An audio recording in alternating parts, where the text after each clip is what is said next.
Hello everyone and welcome back to another video. In this video I will be showing you how to make a very cheesy, quick, southern baked macaroni and cheese. So guys, don't forget to like and subscribe and hit that bell notification. Let's begin. So you want to boil about 4 cups of water with some salt and maybe a cap full of oil just so that the noodles do not stick together. You can also use 2 pounds of cheese. I have a Fiesta blend, which has 4 different types of cheeses. That's 1 pound of that and 1 pound of regular sharp cheddar cheese. Don't skimp on the cheese. I did take a little shortcut. I got pre-shredded cheese because remember this recipe is supposed to be quick, but you do not want to skimp on the amount of cheese that you're using. You also need 1 can of evaporated milk or canned milk. So you want to cook that pasta to the directions on the back.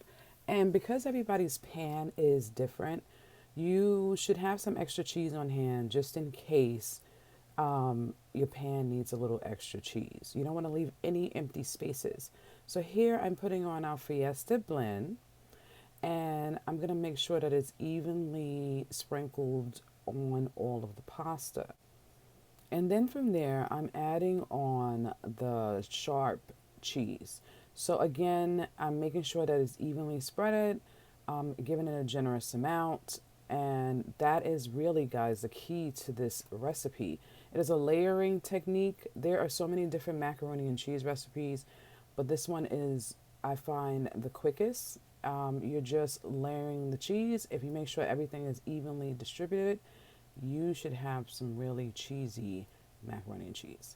So I'm going to do a second layer of pasta and then I'm going to add more cheese on top. I added a half a stick of butter. So I cut them in squares and layered them too. This is our can of canned milk. You add that in evenly around as I'm doing right now. And once that's done, you're going to put this in the oven and for 30 minutes at 350 degrees. And here you go, guys. Our mac and cheese is done. Look at that scoop. It's got all that cheese and goodness in there. There you go. See the cheese just melting and coming up. It's great. I love mac and cheese. So this is that mac and cheese plated with tonight's dinner, which we had rotisserie chicken. Look at that cheese, that mac and cheese, guys. It's got all that cheese in there. Everything is blended together. I also made some collard greens to go with our rotisserie chicken. So guys, tell me that doesn't look good. So if you are looking for a quick macaroni and cheese recipe, you don't have time to make that great roux and all that stuff, this method is great. It is quick and it's cheesy and it gives you great results. So guys, if you like this video, I would love a thumbs up in the comment section and or a smiley face. And don't forget to like and subscribe and hit that bell notification. We upload a new video every Thursday. So we will see you then. Bye.